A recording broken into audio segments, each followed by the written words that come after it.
Good morning, everyone. So good to see all of you here. For anyone who does not know my name, I'm Karen Marcus, and I'm your lay leader for today's service with the Unitarian Universalist Fellowship of Lower Bucks. We are a small liberal congregation, but we're powerful. And most importantly, we endeavor to make this a welcoming space in which we support each other on our own personal spiritual journeys. As a fellowship of the spiritually curious, our values are centered on love and the goal of making the world a better place for all. To that end, we invite speakers, select readings, and Avi selects wonderful music for us that hopefully inspires you towards that goal of making the world a better place. In keeping with this month's theme, we are grateful that you chose to be present with us here today. And speaking of themes, let's talk about the November Soul Matters theme. It's nurturing gratitude, and I've been a big proponent of this idea that we have an action word and a noun here. So we are nurturing gratitude. Let that fall on fertile ground for you, and listen to the summary of that theme. Nurturing gratitude requires shifting our attention from waiting for life's spectacular moments to recognizing the abundance already woven into our ordinary days. This is according to the Reverend Michelle Collins, and I've enjoyed many of her words that we've selected as opening words or meditations through our services. She continues, this perspective recognizes that the practice of nurturing gratitude means training ourselves to notice the small gifts that surround us constantly. Anne Lamott says, gratitude begins in our hearts and then dovetails into behavior. It almost always makes you willing to be of service, which is where the joy resides. When you're aware of all that has been given to you in your lifetime, and even in just the past few days, it's hard not to be humbled and pleased to give back. But there's another benefit for being grateful. When you acknowledge the gifts you've received, it creates a sense of abundance, a knowing that you already have what you need. What a wonderful theme. So I'd like to invite Rena Jacobson to join me up here as to light our chalice as I read our opening words. And she brings her own spark.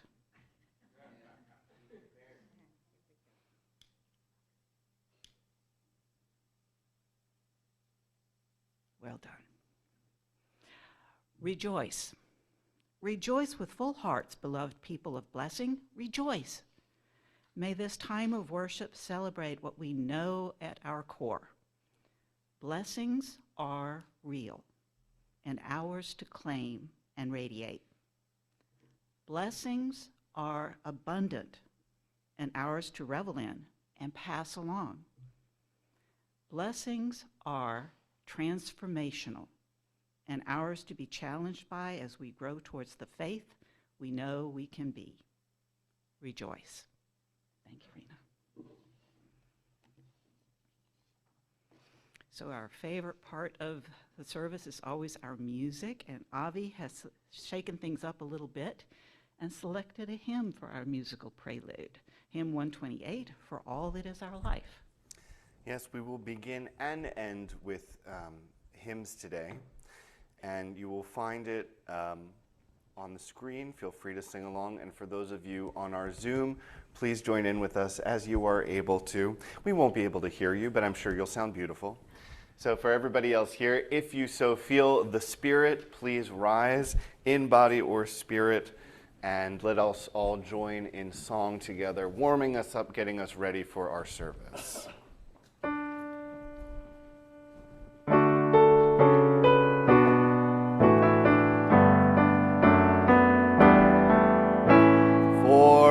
That is our life, we sing our thanks and praise for all life is a gift which we are called to use to build the common good and make our own days glad. For needs which others serve, for services we give, for work and its rewards, for hours of rest and love, we come with praise and thanks for all that is our life.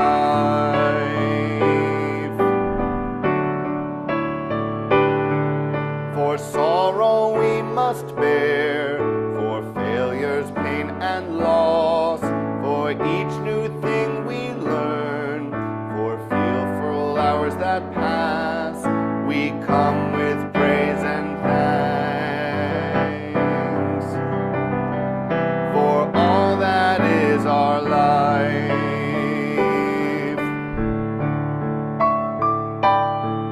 For all that is our life, we sing our praise and thanks.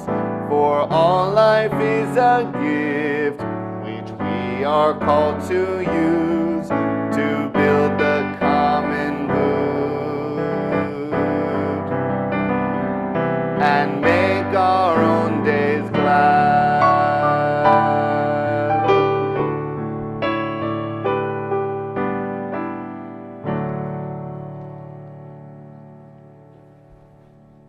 Thank you, Avi. Whether it's popular music or a hymn, we always enjoy your selection, so thank you. And we are pleased today to have a new guest speaker with us. This is the Reverend Rosemarie Newberry. Reverend Rosemarie has been working with UU-specific spiritual practices for almost 2 decades, sharing them with congregations as well as the Central East Region Summer Institute. Yeah, UUs can have spiritual practices of their own that come out in their theology, faith, and tradition.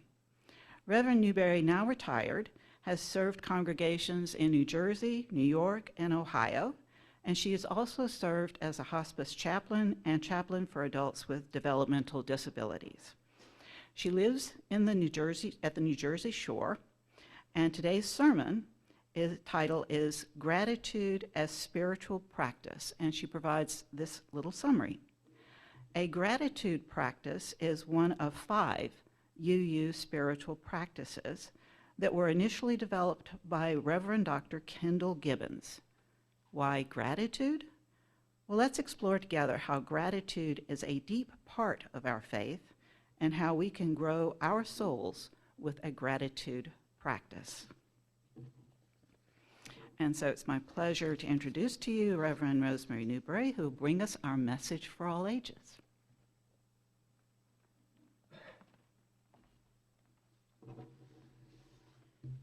I grew up in Missouri, so you're going to hear a little bit of the hillbilly accent show up every once in a while. So, good morning. I'm a little taller, so I'm going to raise that up. I know for you all online, you can't see the pictures, but I did want to give everybody an opportunity to see the title of this book and see the front cover. It's called Those Shoes by Mary Beth Bolts. I will read the story, not show the pictures, but give some description. But it's based out of an intercity urban area, and it's fall.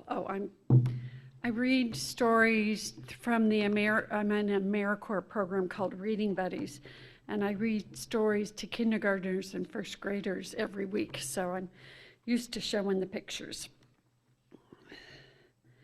So this boy has big dreams, and he says, I have dreams about shoes, black high tops, 2 white stripes. and laying on the floor in the living room. He says, "Grandma, I want them." Grandma says, "There's no room for want around here, just need. And what you need are new boots for winter."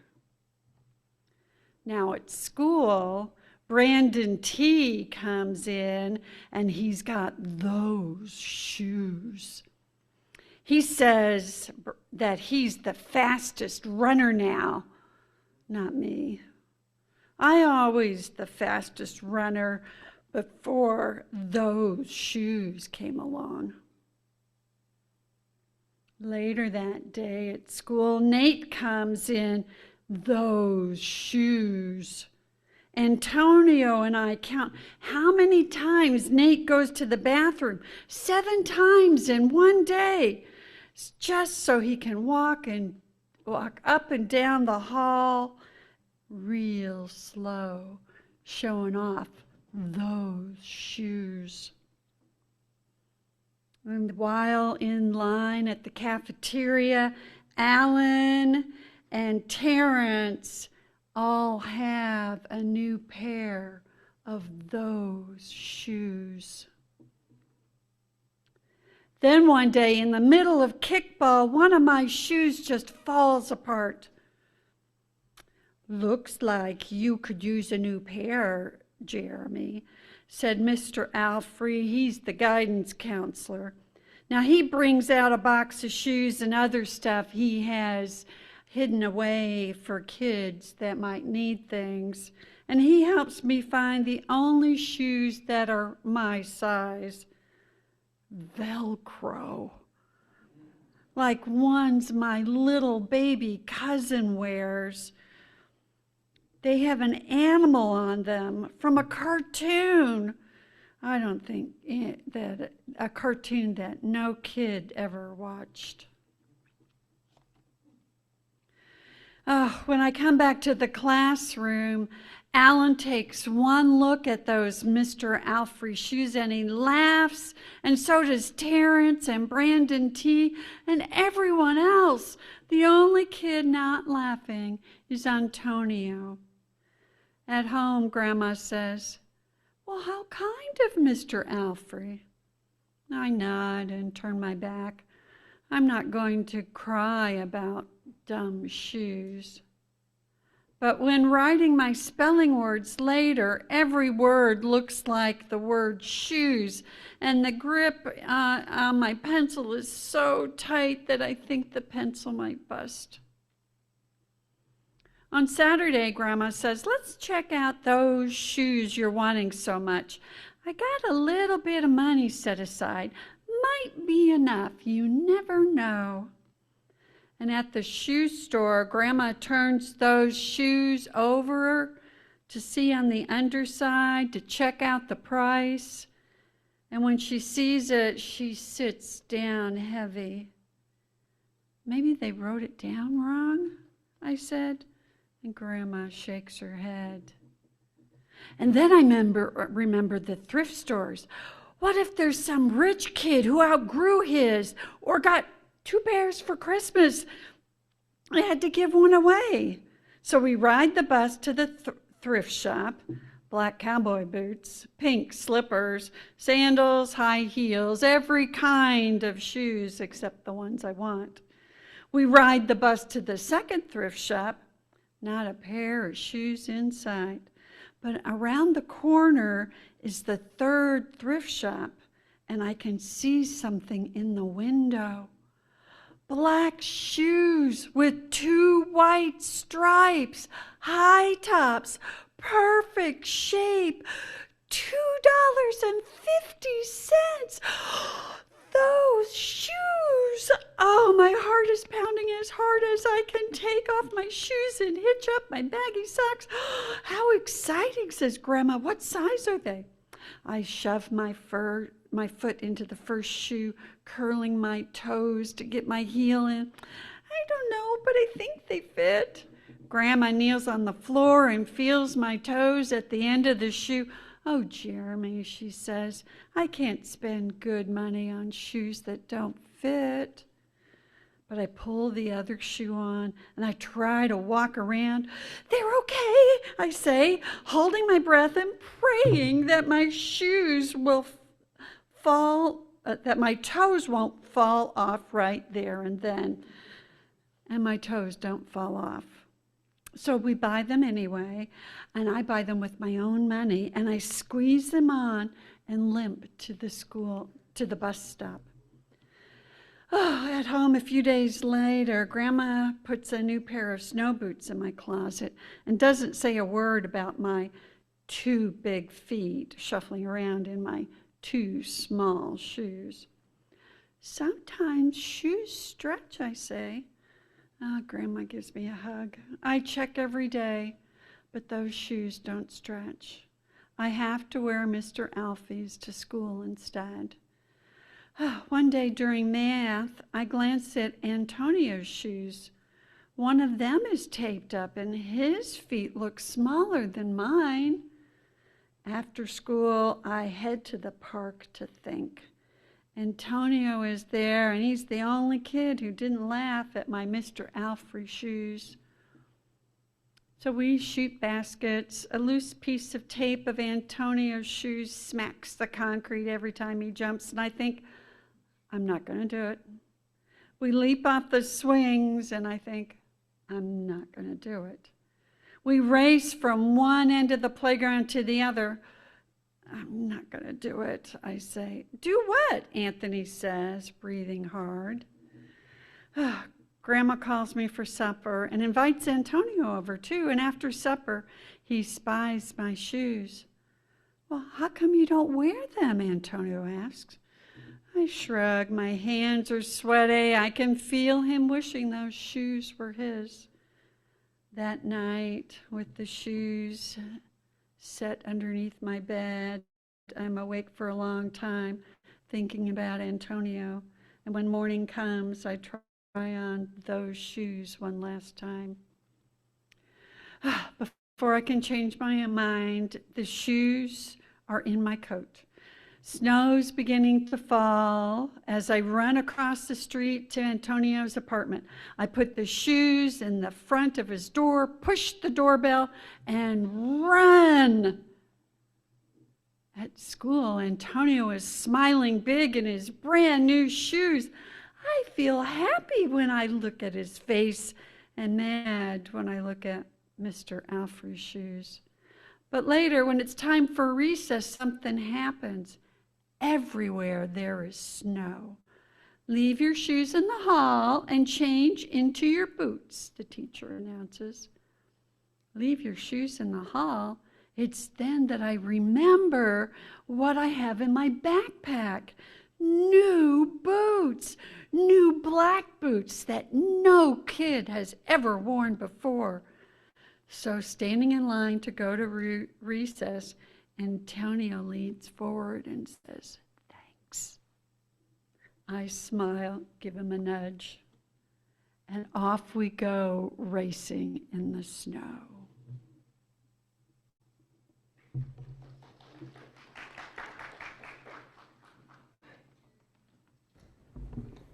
All of us have had that pair of shoes, I think.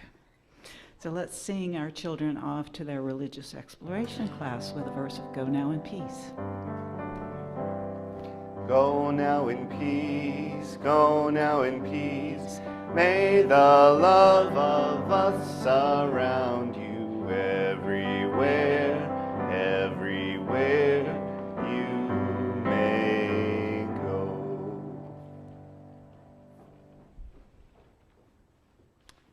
As we enter the central portion of our service in our spiritual hour, I want to welcome back our guest speaker, Reverend Rosemarie Newberry, and she'll begin with a little bit of a mix-up here, a responsive reading. We're flipping the script a little and doing the responsive reading at this point. So you'll see the words on the screen, and then we'll immediately transition into our musical interlude that Avi has selected for us before Reverend Rosemarie returns with her sermon message titled "Gratitude as Spiritual Practice." Here again, Reverend Rosemarie.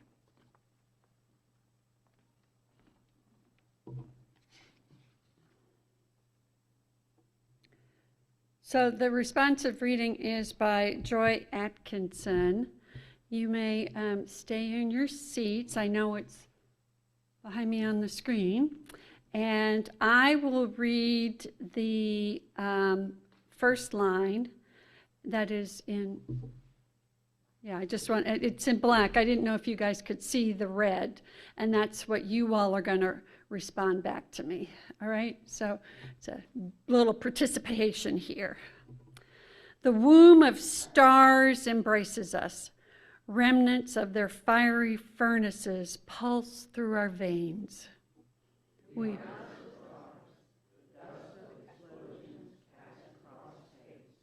We are of the earth. We breathe and live in the breath of ancient plants and beasts.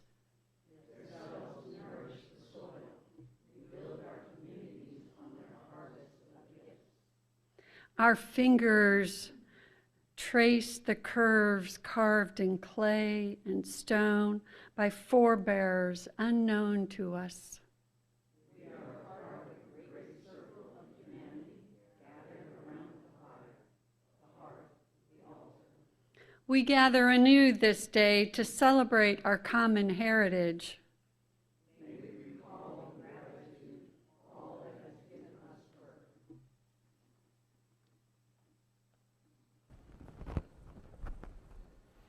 The famous contemporary songwriter David Foster often teams up with powerful singers. And so you may be familiar with this song made famous by Josh Groban. Perfect for this time of year, the holiday coming up, and any time that we feel like we need a reminder that there's so much to be thankful for.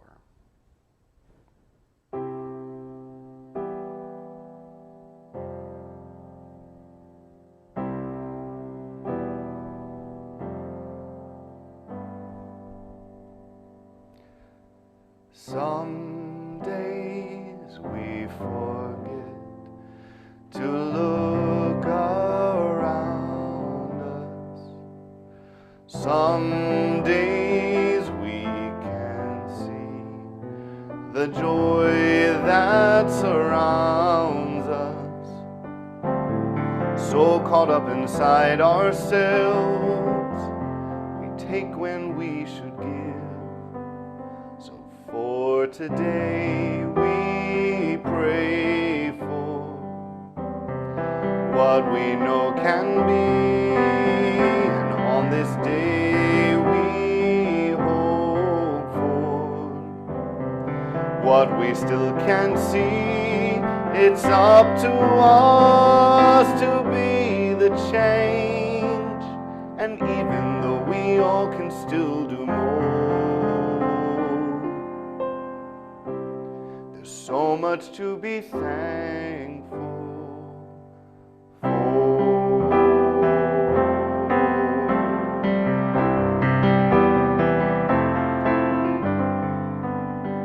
Look beyond ourselves, there's so much sorrow. It's way too late to say, I'll cry tomorrow. Each of us must find our truth, it's so long overdue. So for today we pray for what we know can be, and on this day we hope for what we still can't see. It's up to us to be the change, and even though we all can still do more, there's so much to be thankful for. Even with our differences, there's a place we're all connected. Each of us can find each other's light.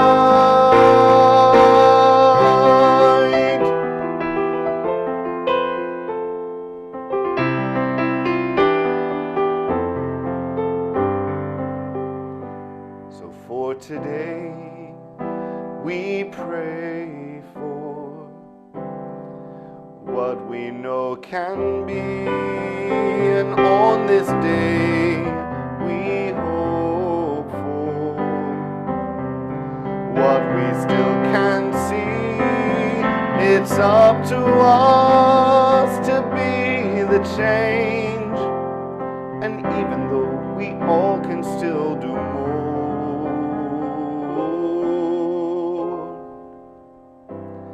there's so much to be thankful. There's so much to be thankful. There's so much to be thankful for.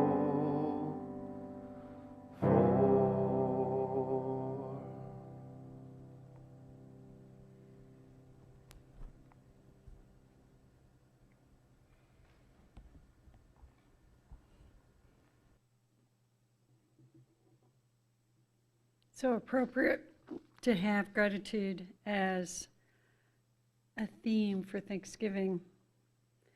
And many UU congregations have monthly themes that they use throughout the year for their programming. I love this idea because it allows the congregation to go deeper into that theme. I think that this deepening is one way of growing the soul, growing the individual souls, but also growing the soul of the congregation. And a monthly theme allows for common conversation among all of its members, creating more connections and more community. I have preached on growing souls and spiritual maturity many times. The source that was mentioned was Rev Kendyl Gibbons, and she has her choice of 5 spiritual characteristics for spiritual maturity that she started off with 5. Then she grew them to many more. But I stuck with 5 because it's easy for me to remember. So these are living in covenant, living in beauty, living in ambiguity, living in gratitude, which today's topic, and living fluent with metaphor. Now, this is different than a website I'm going to mention in a bit. And these are UU specific. They're faith-based, UU specific. And I love that. Now, many of you have probably spiritual practices at home. Maybe they're prayer or meditation, Tai Chi, yoga, earth-based ceremonies, tea ceremonies. But I think it's important that we talk and we claim UU specific practices of growing our soul. I've been working on growing souls as one central part of my ministry. When I worked as a chaplain with adults with developmental disabilities, I used this idea of spiritual characteristics, growing souls, spiritual practices. I worked at one of New Jersey's developmental centers, actually in South Jersey, and I worked there over a decade. Now, I was the official interfaith chaplain at that facility, and I was clear that I did not teach doctrine. I left that to others, mostly volunteers from churches and synagogues that weren't chaplains. Now, I would host in the residential units what I called chaplain chats. There'd be like 25 people that lived in each building, but I would have small groups of 5 or 8 because it was not mandatory, it was volunteer. I had a following. When I started at the center, there were over 400 residents living there. Because of depopulation, they are down, I think, just to under 200, which is good, except they released the chaplain position, so I don't work there anymore. But in these half-hour chaplain chat groups, I wanted it to be spiritual but not religious. One resource that I used, and this was a website that I wanted to mention, it's called Spirituality and Practice, and it gives 26 spiritual characteristics, one for each letter of the alphabet. It's a great resource. They give you books and readings and activities, and I used it a lot for these chaplain chats. Two examples are love and gratitude, which are fairly universal.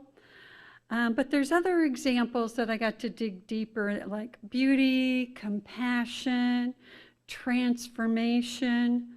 Now, some of the topics worked for these folks that came to my sessions, and some of the topics were too complex, and I didn't use them because they would have a difficulty understanding. So I developed practices of gratitude throughout my work with adults with developmental disabilities, not using just the chaplain chat sessions.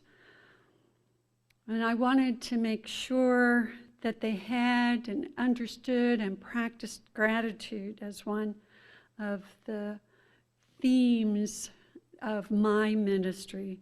They weren't really aware that that's what I was doing, but I was purposeful about it. So I want to share with you two different ways that I developed in that environment. First, I would hold some of these chaplain chat sessions just so that people could write thank you notes to people. So the residents would write thank you notes to people that had done something nice for them.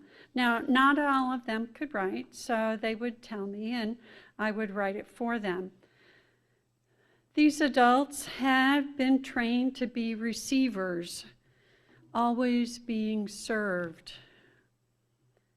They have a lifetime of living decades and decades in the institution. And the staff were the ones doing the serving. Unfortunately, for several years while I was working there was a fairly poor morale around staff, and it's for a lot of different reasons. But these thank you letters had a positive impact on morale. Imagine that you're having, and you're a staff person, and you're just having a yucky day. It's a very religious topic, yucky days. But that you get in your mail, you find a card that says, "Thank you for being nice to me today." Now, my heart would have melted if I'd received a card like that. And I would see just a few more smiles a few days after we had mailed those letters. The more letters that were being sent around the facility would change morale for everyone, the upset staff and also the administrators, as well as the residents and the volunteers. The whole system would have just a perceived uplift. The reason for that is that we were all connected in the facility. It was a system. It was a universe. And spreading gratitude does make a difference. So I'm going to stay with my examples for right now before I go deeper into the reasons for that, but just hang on. So another example of a gratitude spiritual practice that I did was I put up this giant poster and it had several categories on it. Someone was nice to me today. Someone gave me food. Someone gave me a drink. Someone forgave me. Someone helped me. Someone taught me something. This idea was actually inspired by a poster similar that I had seen when I visited a small Catholic church in Austria. I have family in Germany and I visit often, and I love going inside small churches, and I really like learning church history. But next to this poster, I placed an envelope stuffed full of stickers. And the residents were instructed to put a sticker on the category that they had experienced on that day. Some would put on just one sticker. Some would put up a lot. It was a fun activity for the residents, and their staff had to support them and work with them to do it, or I would do it if I was there. Now this display, and I mean big, had an impact on staff. They could see from this big poster that the clients knew when good things had been given to them. And these weren't the material things for them that they were interested in: money, cigarettes, magazines, food. I taught them to be grateful to those around them and to not always be asking, "Do you have something for me today?" Right? Like in the story, Jeremy being aware that Anthony was the only one that didn't laugh.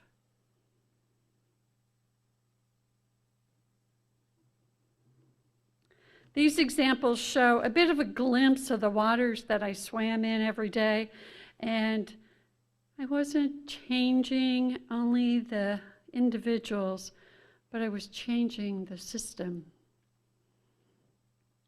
So why gratitude as a spiritual practice? Now, in the spring of 2007, Reverend Galen Gingrich published an article in the UU World. So this goes back. It's been gratitude we've been talking about for decades. The art of faith. Gratitude should be the center of our Unitarian Universalist theology.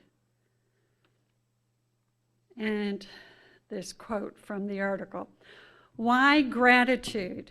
It has to do with the role of religion and the nature of the universe. The role of a religion, in my view, is to help us find our place as human beings within this universe we call home. Now, Galen continues, you may recall that the word religion does not mean to liberate or set free, but rather to bind together. Religion unites the purpose of our lives as human beings with the purpose that animates the universe. Religion unites the meaning of our lives as human beings with the meaning that pervades the universe. Religion unites the spirit of humanity with the spirit that keeps the stars shining, the planets spinning, and the flowers blooming in the springtime. I believe that gratitude is the appropriate religious response to the nature of the universe. Galen reasons through a process theology lens that all things are connected. And since our past, present, and future are all dependent on everything in the universe, and if we are in awe of that, then we must be grateful. The work of sending thank you notes did have an impact. We were all product of that institutional system, but people were changed by the gratitude that was being practiced. Now I want to use myself as an example to illustrate Galen's ideas. I am the result, me here, of many connections and relationships that have happened to me, uniquely me. I was born in Berlin, Germany, to an American GI and a young German girl. We moved to southwest Missouri, where I grew up, and the hillbilly shows up. Attended high school and college. I moved to New Jersey right after college. Now, those experiences are unique to me, But let's look a little deeper. I would not be giving you this sermon if it hadn't been for the summation of the experiences that I've had. So, for example, I have 3 good friends from high school. Sabina and I have been friends since the year that I spent going to high school in Berlin when I was living with my grandparents. Beth and Bev were in the high school band with me. They played clarinet and I played the saxophone. And as teen girls, we talked and talked and talked. Now that we're all a little older, we talk and talk, but not on a daily basis. I have the group of Parkview friends, 5 of us. We get on a Zoom call about every couple of months. It's really wonderful. But now we kind of reflect on our high school days. The 50th anniversary is coming up next year. Oh, geez. But anyway, I told them once that those 3 were my lifeline, and I was really struggling in high school. They helped keep me together, help me keep it together. You remember the commercials? I think maybe some of them are around, where all these famous actors, and I think just actors, would say, "It gets better, it gets better." I could have used that, but instead I had these friends. So I posit that gratitude extends all the way back to my high school friends. I am so grateful that they were in my life back then, and I'm also still grateful that they're in my lives now. I'm grateful for their friendship, their love, their endurance, and telling me straight what I needed to hear. They made parts of who I am. So I will assume, it's a little bit ego tripping here, but I will assume that you enjoy worship from me. I know that I am grateful for the experience of being with you and grateful that I get to come again next month. And since I am grateful for the impact that Beth, Bev, and Sabina had on my life, we could make this whole logical connection that you could also be grateful for them too. Now, let's imagine just for a minute, what if you each wrote a letter to these women saying that you are grateful for who they are and were and what they contribute to the world? Wow, it'd be mind-blowing in so many ways. And I'm not suggesting that you have to do that. This is like a mental exercise.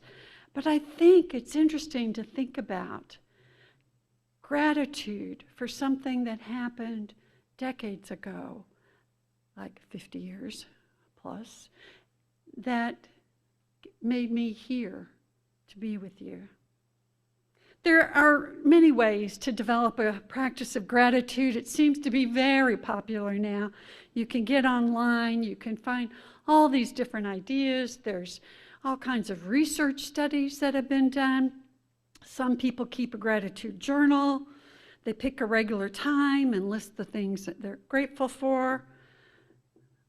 Some days, my list includes Beth, Bev, and Sabina.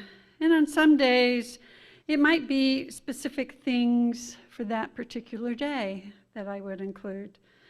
Today, I'm grateful for flannel sheets, hot showers, a computer that started working when it was like not going to power up last night, people that call me and say hello and have a good day, just being able to have clean clothes, a safe drive in my car. My day is just getting started. So starting acts of gratitude and as a practice, a spiritual practice, will allow you to change the world because of all of our interrelatedness.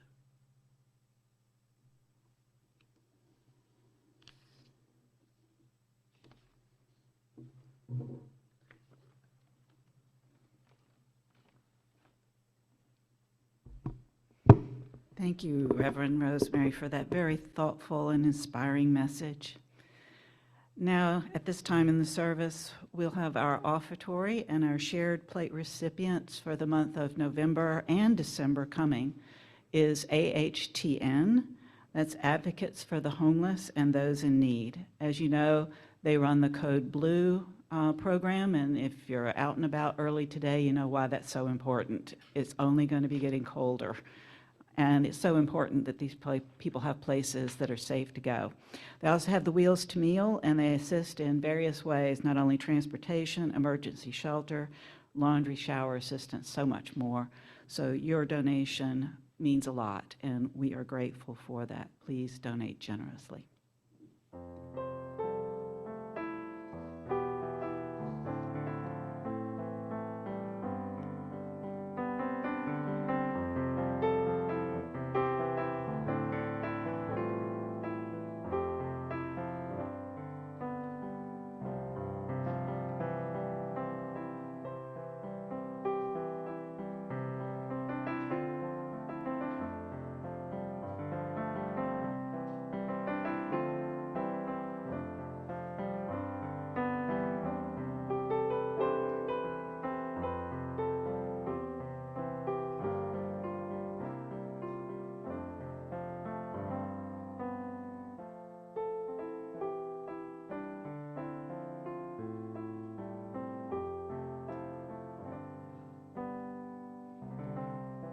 Again, we are grateful for your generosity. Another form of sharing is by sharing our joys and sorrows. So at this time in our service, I invite you to come forward if you have something to share and speak from this microphone so our Zoom participants can hear your words. And while I'm waiting for somebody to be inspired or get up here like Bill, I'll just share real quickly. A sorrow, my sister broke her arm and wrist, has surgery tomorrow, so healing thoughts. And a joy is that Mike and I will welcome our son Jason and his daughter-in-law Megan and granddaughter Ava tomorrow. So safe travels, feeling for them tomorrow. Bill?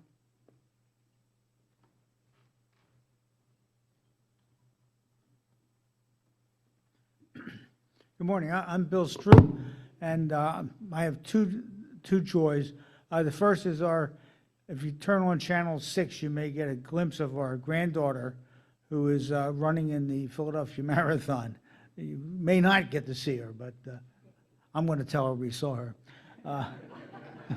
My other joy is to let you know that Nancy, would you stand up? That's my wife, Nancy, and today she made another contribution to our building fund based on her crafts, sales, and all the hard work that she does. By the way, on the tables there, you'll see some of the things that she's made. But this morning she donated $650 to our building fund.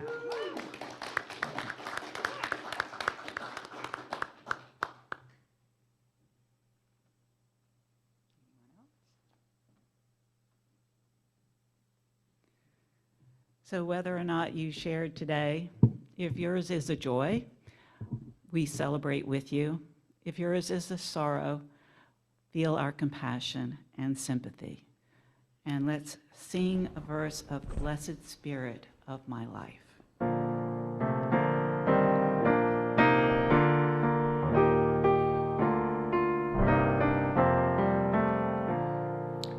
Blessed Spirit of my life, give me strength through stress and strife. Help me live with dignity. Let me know serenity. Fill me with a vision. Clear my mind of fear and confusion. When my thoughts flow restlessly, let peace find a home in me.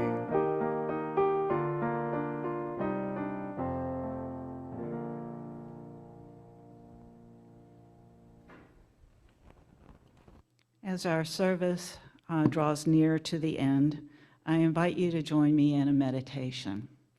So get comfortable in your seats. You can put your feet on the floor. Hands maybe in your lap, wherever you're comfortable. Perhaps you want your palms open upwards to receive. If it feels comfortable, feel free to bow your head, close your eyes, whatever puts you in the space you need to be in. Focus on your breathing and listen to these words. The wheel of the year has turned again. Once more the Thanksgiving season has arrived. How shall we sing our song of gratitude now? For what shall we give thanks? For this moment, for friends near and far, for our breath, for love, for courage and clarity, for strength, for delight, for laughter, for beauty, for tables round which we gather, for the food we enjoy with friends seasoned with love and memory, for the sun and moon and stars in the sky, for the trees who have seen so much and still stand proud, stretching themselves to the sky, for the bright voices of children, for the wisdom of elders, for actions that bless the world, for hard work that makes a difference, for music and art and celebration, for generosity, for compassion, for endurance, for joy, for hope. For all these things we give thanks. Amen. And now Avi will lead us in our closing song. I invite you to rise in body and spirit, or spirit. And it's hymn 95, There Is More Love Somewhere. This song mentions all those things that we can sing about to be thankful for. So we will start with singing about love, progress on to hope, peace, and joy. May we all have those in abundance in our lives this season.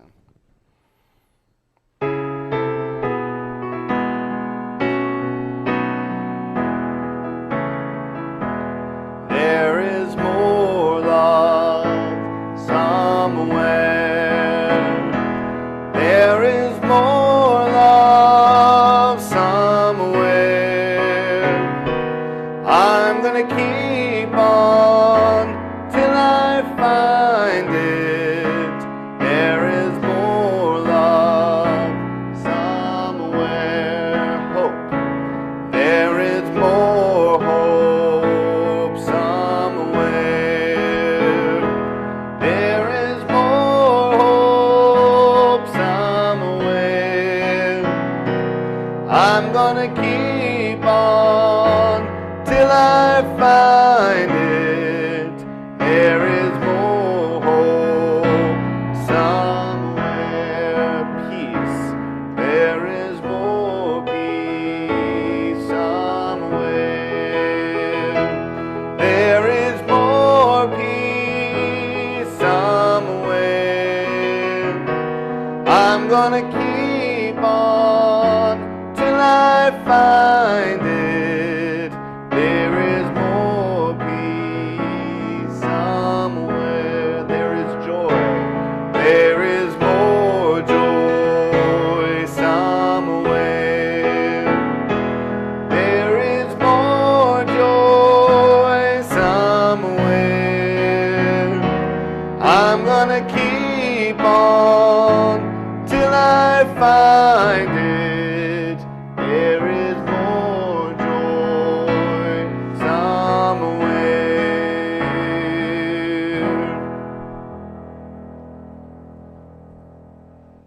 Our words for extinguishing the chalice are these. May we go forth from this place thankful for the life that sustains and renews us, and open to the grace that surrounds and surprises us. May we go forth from this place with openness and with thanksgiving. The words of Charles A. Howe.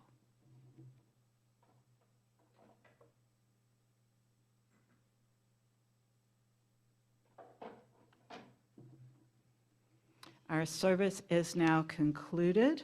For all of you on Zoom, thank you for being with us here. We hope that you have a wonderful Thanksgiving week and that you're able to join us again next week. We'd all like to thank Reverend Rosemarie Newberry for her sermon message and all of the reading and story time that she gave us today. It's wonderful. And for anyone here, please join us in the cafeteria for the coffee, fellowship, and conversation. All right. Go now. Amen and blessed be.